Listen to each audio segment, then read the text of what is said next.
High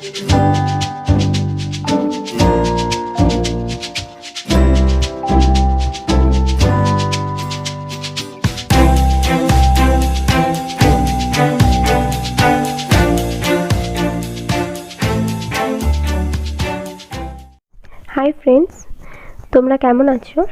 আশা করি তোমরা সকলেই খুব ভালো আছো। তো আমি আগের দুটো ভিডিওতে তোমাদেরকে শিখিয়েছিলাম optical path, Fermat principle, modified form of Fermat principle, তারপর রিফ্লেকশনের যে লগুলো আছে সেগুলোকে আমি ফার্মার প্রিন্সিপালের দ্বারা প্রুভ করে দেখিয়েছিলাম। তো ওই ভিডিওগুলো যদি তোমরা এখনও না দেখে থাকো তাহলে আমার ডেসক্রিপশন বক্সে লিঙ্ক দেওয়া আছে, ওখান থেকে তোমরা চাইলে দেখে নিতে পারো। আর যদি আমার ভিডিওগুলো ভালো লেগে থাকে তাহলে প্লিজ একটা লাইক করে দিও আর আমার চ্যানেলটাকে সাবস্ক্রাইব করো। তো আজকে আমি যেটা বলবো, আগের দিন দেখিয়েছিলাম রিফ্লেকশনের লগুলো কিভাবে ফার্মার প্রিন্সিপাল থেকে আসছে, আমি সেটা প্রুভও করেছিলাম। আজকে আমরা দেখব রিফ্লেকশনের লগুলো কিভাবে ফার্মার প্রিন্সিপাল থেকে আসছে, আর রিফ্রাকশনের যে দুটো ল আছে সেই দুটোকে আমি আজ প্রুভ করব। তো চলো শুরু করি। Lodge of refraction using farmer principal. ঠিক আছে, তো রিফ্র্যাকশনের যে দুটো ল সেগুলো তোমরা নিশ্চয়ই জানো। রিফ্র্যাকশনের ফার্স্ট ল হচ্ছে ইনসিডেন্ট রে রিফ্র্যাক্টেড রে এবং যে নর্মালটা হয়, ধরে নিলাম যদি নর্মাল n1 n2 হয়, এই তিনটে সেম প্লেনে থাকবে। যেরকম রিফ্লেকশনের লগুলো ছিল, রিফ্লেকশনের লগুলো ঠিক একই রকম। রিফ্লেকশনের ফার্স্ট ল হচ্ছে ইনসিডেন্ট রে, রিফ্র্যাক্টেড রে আর নর্মালটা সেম প্লেনে থাকবে। আর 2 নাম্বার হচ্ছে স্নেলস ল, যেটাকে স্নেলস ল বলা হয়। Sine i by sine r equal to μ2 by μ1, that means 1 μ2। এটা হচ্ছে রিফ্লেকশনের সেকেন্ড ল। ওকে, তো এই দুটো ল কিভাবে ফার্মার প্রিন্সিপাল থেকে আসছে সেটাই আমরা আজকে প্রুভ করব। তো চলো ফার্স্ট ল আমি প্রুভ করি। তো ফার্স্ট ল প্রুভ করার জন্য ফার্স্টে আমাকে এখানে একটা সারফেস নিতে হবে। নিলাম একটা সারফেস, এই সারফেসটার আমি নাম দিলাম এস। ওকে, এরপর এখানে আমি এটাকে দুটো পার্টে ভাগ করলাম। দেখো, এটা এমন একটা সারফেস, এই সারফেসটা দুটো মিডিয়াকে ভাগ করেছে। ঠিক আছে, এটা অ্যাকচুয়ালি একটা ইন্টারফেস। এই ইন্টারফেসটার ওপরের সাইডে একটা মিডিয়াম আছে, ধরে নিলাম যে মিডিয়ামটা রিফ্র্যাক্টিভ ইন্ডেক্স μ1, আর নিচে একটা মিডিয়াম আছে, ওই মিডিয়ামটা রিফ্র্যাক্টিভ ইন্ডেক্স μ2। ওকে, এরপর আমি দুটো পয়েন্ট নেব। ফার্স্টের মিডিয়াতে আমি একটা পয়েন্ট নিলাম এ, আর সেকেন্ডের মিডিয়াতে আমি একটা পয়েন্ট নিলাম সি। ঠিক আছে, এবার এ থেকে এই সারফেসের উপর একটা লম্ব টানলাম। সিমিলারলি সি থেকে ওই সারফেসের উপর আমি একটা লম্ব টানলাম। আর এটা ধরে নিলাম এখানে ও পয়েন্টে টাচ করেছে আর এখানে কিউ পয়েন্টে টাচ করেছে। এবার আমি কি করব, এবার এ কে আর সি কে যোগ করে দিলাম। এরপর আমি ধরছি এই এফ সারফেসের উপর যে কোনো একটা কমন পয়েন্ট যেটা দুটো ইন্টারফেসের মাঝখানে আছে, এই সারফেসটাতে আছে, ইন্টারফেসটাতে আছে, সেই পয়েন্টটা ধরে নিলাম কে। ওকে, এরপর আমি এ থেকে কে কে অ্যাড করলাম, আবার কে থেকে সি কে অ্যাড করলাম। ঠিক আছে, আর এখানে আমি একটা নর্মাল ধরলাম এই পয়েন্টে, এটা ধরলাম n1 n2, এটা একটা নর্মাল, আর এই পয়েন্টটা হচ্ছে বি পয়েন্ট ধরলাম। ঠিক আছে, আর এই অ্যাঙ্গেলটা হচ্ছে আই, ইনসিডেন্ট অ্যাঙ্গেল, আর কে থেকে বিটাকে অ্যাড করে দিলাম, আর এই অ্যাঙ্গেলটা ধরলাম আর।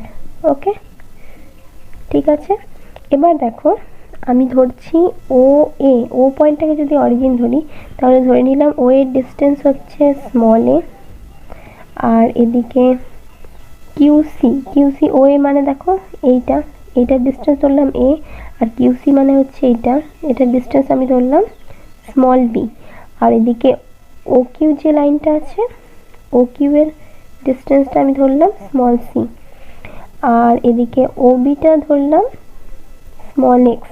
তাহলে ও কিউ হচ্ছে স্মল সি আর ও বিটা স্মল এক্স, তাহলে বি কিউ এর মানটা কি হবে, বি কিউ সমান হবে স্মল সি মাইনাস এক্স। ওকে, তাহলে ওকে এর মানটাও তাহলে ওকের মানটাও এক্স হবে। আর আমি এখানে ধরছি কেবি, কেবি এর যে মানটা আছে, কেবি এর মানটাকে আমি জেড ধরছি, KB equal to small Z. ওকে, তাহলে এরপর দেখবো এ পয়েন্টের কোঅর্ডিনেট কি হবে। এ পয়েন্টের কোঅর্ডিনেট হবে 0 a 0, আর এদিকে সি পয়েন্টের কোঅর্ডিনেট হবে সি বি 0, আর কে পয়েন্টের কোঅর্ডিনেট হবে x 0 z। ওকে, এরপর আমি সেই অপটিক্যাল পাথটা বের করব, যে পাথটা কে এর মধ্য দিয়ে যাচ্ছে, মানে এই পাথটা বের করব। দেখো এখান থেকে কে, কে থেকে সি, এই যে পাথটা এসছে এই পাথটা আমি বের করব। তাহলে এটার ডিস্টেন্স আমি ধরে নিলাম ডেল্টা। তাহলে ডেল্টার মানটা কত হবে? দেখো ফার্স্টে হচ্ছে যে মিডিয়াম তার রিফ্র্যাক্টিভ ইন্ডেক্স হচ্ছে μ1, তাহলে μ1 ইন্টু এ কে, আর সেকেন্ড ক্ষেত্রে রিফ্র্যাক্টিভ ইন্ডেক্স হচ্ছে μ2 ইন্টু কেসি, এই দুটোকে অ্যাড করে দিলেই আমি পেয়ে যাবো optical path. Delta equal two হবে μ1 ইন্টু এ কে প্লাস μ2 ইন্টু কেসি। তো এ কে ডিস্টেন্সটা কত হবে? এর দেখো কোঅর্ডিনেট দেওয়া আছে, কে এর কোঅর্ডিনেট দেওয়া আছে, তাহলে আমি ডেল্টার মানটা বের করব। কত হবে? Delta equal to μ1 into root over of x square plus a square plus z square, আর plus μ2 into root over of x minus c তার whole square plus b square plus z square. So this is equation 1। Okay, এরপর আমরা আগের দিন বলেছিলাম যে Fermat principle অনুযায়ী optical পাথটা হলো সেই পাথ যে পাথে গেলে ডিস্টেন্সটা সবসময় কম হবে, টাইমটা সবসময় কম লাগবে। তাহলে সেই ক্ষেত্রে আমি ধরবো del delta by del z, এটাকে 0, যেখানে এক্সটা আমার কনস্ট্যান্ট থাকবে। এক্সটাকে আমি কনস্ট্যান্ট হিসেবে ধরে ডেল্টা বাই ডেল জেডটাকে বের করবো এবং তার মানটাকে 0 পুট করবো। তাহলে দেখো নাম্বার 1 মানে 1 নাম্বার ইকুয়েশনটাকে আমি যদি জেড এর রেসপেক্টে ডেরিভেটিভ করি তখন আমরা কি পাবো?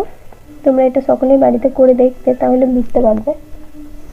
তাহলে আমরা পাবো μ1 z by root over of x square plus a square plus z square plus μ2 Z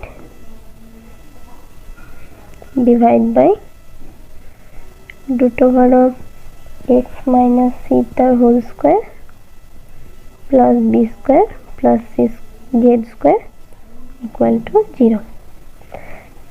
তাহলে এটাকে যদি আমি একটু সিম্পলিফাই করি তখন দেখতে পাবো μ1 by root over of x square plus a square plus z square plus μ2 into μ2 divide by root over of x minus c তার whole square plus b square plus z square, এই টোটালটা into Z equal to 0। যেহেতু এই ব্র্যাকেটের টার্মটা কখনোই 0 হওয়া সম্ভব নয়, সুতরাং এক্ষেত্রে আমি ধরবো জেড ইকুয়াল টু 0। বা জেড ইকুয়াল টু যদি 0 ধরি তাহলে তুমি যদি এই ছবিটাতে লক্ষ্য করো তখন বুঝতে পারবে। এই ছবিটাতে দেখো আমি ধরেছিলাম কেবি, এই ডিস্টেন্সটাকে আমি জেড ধরেছিলাম। ওকে, তাহলে যদি এই ডিস্টেন্সটা 0 হয়ে যায় তখন কে পয়েন্ট আর বি পয়েন্ট এই দুটো পয়েন্ট একটা সেম পয়েন্টেই কোইনসাইড করে দেবে, সুতরাং সেক্ষেত্রে এ বি সমান এ কে হবে আর বিসি সমান কেসি হবে। ওকে, তাহলে কে পয়েন্টটা আর বি পয়েন্টটা একটা সেম পয়েন্টে কোইনসাইড করে গেল। তাহলে তখন সেক্ষেত্রে আমি বলতে পারবো যে ইনসিডেন্ট রে এ বি আর এদিকে রিফ্র্যাক্টেড রে বিসি আর যে নর্মালটা ছিল n1 n2, এই তিনটে সেম প্লেনে লাই করছে। ওকে, এই তিনটে সেম প্লেনে আছে, আর এটাই হচ্ছে ফার্স্ট ল। তাহলে আমি দেখলাম যে ফার্মার প্রিন্সিপাল ইউজ করে আমরা রিফ্লেকশনেরও ফার্স্ট লটাকে প্রুভ করতে পারলাম। যেরকম আগের দিন রিফ্লেকশনের ফার্স্ট ল, রিফ্লেকশনের সেকেন্ড লকে আমি ফার্মার প্রিন্সিপালের দ্বারা প্রুভ করতে পেরেছিলাম, ঠিক একইভাবে আমি রিফ্র্যাকশনের লগুলোকেও ফার্মার প্রিন্সিপালের দ্বারা প্রুভ করতে পারছি। ওকে, তাহলে এটা হয়ে গেল ফার্স্ট ল এর প্রুফ। এবার সেকেন্ড ল এর প্রুফটা আমি দেখবো কিভাবে হচ্ছে। তো দেখো সেকেন্ড ল এর ক্ষেত্রে আমি দেখছি যে আমি ফার্স্ট ল এর ক্ষেত্রে পেয়ে গেলাম যে জেড ইকুয়াল টু 0। তাহলে এখানে 1 নম্বর ইকুয়েশনটাকে লক্ষ্য করো। এখানে 1 নম্বর ইকুয়েশনে তুমি যদি জেড ইকুয়াল টু 0 বসাও তাহলে দেখবে এই টার্মটা আর এখান থেকে এই টার্মটা এই দুটো টার্ম জিরো হয়ে যাচ্ছে, এই টার্মটাও জিরো হবে আর এই টার্মটাও জিরো হবে। ওকে, তাহলে এই দুটো টার্মই জিরো হয়ে যাচ্ছে। তাহলে সেক্ষেত্রে তখন এই জেডটাকে জিরো বসিয়ে আমি যদি ডেল্টাটাকে এক্স এর রেসপেক্টে পার্সিয়াল ডেরিভেটিভ করি তাহলে কি হবে, আমি এখানে বসিয়ে দিলাম Z equal to zero 1 number equation. এরপর যেটা পেলাম, এরপর ডেল্টার মান যেটা পেলাম সেটা কীরকম হবে দেখো, into root over of x square plus a square plus mu two into root over of x minus c তার whole square plus b square, এটাই পেলাম। তো এরপর যদি ডেল্টাটাকে আমি এক্স এর রেসপেক্টে পার্সিয়াল ডেরিভেটিভ করে তার মানটাকে জিরো বসাই তাহলে আমি কি পাবো দেখো, এটাকে আমি এক্স এর রেসপেক্টে পার্সিয়াল ডেরিভেটিভ করছি, তাহলে আমি পাচ্ছি mu one x by root over of x square plus a square plus mu two x minus c by root over of x minus c তার whole square plus b square equals to zero. এরপর আমি যদি এটাকে ওইদিকে নিয়ে যাই তাহলে সেক্ষেত্রে কী হবে, mu one x by root over of x square plus a square equal to, এটাকে দেখো এদিকে নিয়ে গেলে একটা নেগেটিভ সাইন আসবে, ওই নেগেটিভ সাইনটাকে কভার করার জন্য আমি এটা mu two into c minus x করে দেবো, ডিভাইড বাই এদিকে হবে এক্স মাইনাস সি তার whole square plus b square. Okay, তাহলে দেখো আমি এখানে মিউ ওয়ানটাকে বাদ দিয়ে যদি শুধুমাত্র এই টার্মটাকে দেখি আর এখানে মিউ টুটাকে বাদ দিয়ে শুধুমাত্র এই টার্মটাকে দেখি তাহলে এই ছবিটা যদি তোমরা লক্ষ্য করো তখন এই ছবিটা থেকে দেখতে পাবে যে যে দুটো মান আমি পেলাম সেই দুটো, একটার মান হচ্ছে সাইন আই আর আরেকটার মান হচ্ছে সাইন আর। ঠিক আছে, তাহলে এটার মানটা, তাহলে এটা যদি লিখি তাহলে হবে mu one sine i equal to mu two sine r. তাহলে এখান থেকে যদি আমি সাইন আই বা সাইন আর এর রেশিওটা বার করি তখন পাবো mu two by mu one, that means 1 mu 2, and this is the Snell's law। আর এটাই হচ্ছে রিফ্র্যাকশনের সেকেন্ড ল। ওকে, এটাই স্নেলস ল, আর স্নেলস লটাকেই বলা হয় রিফ্র্যাকশনের সেকেন্ড ল। তাহলে আমরা দেখতে পেলাম রিফ্র্যাকশনের সেকেন্ড লটাকেও আমরা কিন্তু ফার্মার প্রিন্সিপালের দ্বারা প্রুভ করতে পারছি খুব সহজে। ঠিক আছে, তো চলো এবার আমরা দেখব যদি ইনসিডেন্ট রে ওয়েভ ফ্রন্টের সঙ্গে প্যারালাল হয় তখন কি ঘটনা ঘটে, আর যদি ইনসিডেন্ট রে ওয়েভ ফ্রন্টের সঙ্গে একটা অ্যাঙ্গেল করে পড়ে তখন কি ঘটে। ইনসিডেন্ট রেটা যদি ওয়েভ ফ্রন্টের সঙ্গে পারপেন্ডিকুলারলি অর্থাৎ 90 ডিগ্রি অ্যাঙ্গেলে পড়ে সেক্ষেত্রে কি ঘটনা ঘটবে, আর ইনসিডেন্ট রে যদি ওয়েভ ফ্রন্টের সঙ্গে একটা নির্দিষ্ট অ্যাঙ্গেল করে পড়ে তখন সেক্ষেত্রে কি ঘটনা ঘটবে সেটা আমরা দেখব। তো দেখো ফার্স্টে আমি দেখাচ্ছি যদি ইনসিডেন্ট রেটা পারপেন্ডিকুলারলি পড়ে, তো ধরে নাও এটা একটা ইন্টারফেস, এটা একটা ইন্টারফেস ধরে নিলাম, ওপরে এয়ার মিডিয়াম আছে আর নিচেতে ওয়াটার মিডিয়াম আছে। ওকে, আর এক্ষেত্রে ওয়েভ ফ্রন্টগুলো সব এরকম প্যারালালি আছে, এগুলো হচ্ছে এক্ষেত্রে ওয়েভ ফ্রন্ট আর এদিকেও তাই এরকম ওয়েভ ফ্রন্ট আছে। এবার ইনসিডেন্ট রে, এটা তো ইন্টারফেস, এটা ইন্টারফেস, এবার ইনসিডেন্ট রেটা দেখো এইভাবে ইনসিডেন্ট রে আসছে পুরো পারপেন্ডিকুলারলি, দ্যাট মিন্স 90 ডিগ্রি অ্যাঙ্গেলে। তো যদি রেগুলার 90 ডিগ্রি অ্যাঙ্গেলে ইনসিডেন্ট হয় তাহলে সেক্ষেত্রে রিফ্র্যাক্টেড যখন হবে তখন ঠিক সেমভাবে 90 ডিগ্রি অ্যাঙ্গেল করে কিন্তু ইন্টারফেস থেকে বেরিয়ে যাবে। এগুলো হচ্ছে ইনসিডেন্ট রে আর এগুলো হচ্ছে রিফ্র্যাক্টেড রে। ঠিক আছে, আর এইগুলো যেগুলো দেখলাম এগুলো হচ্ছে ওয়েভ ফ্রন্ট।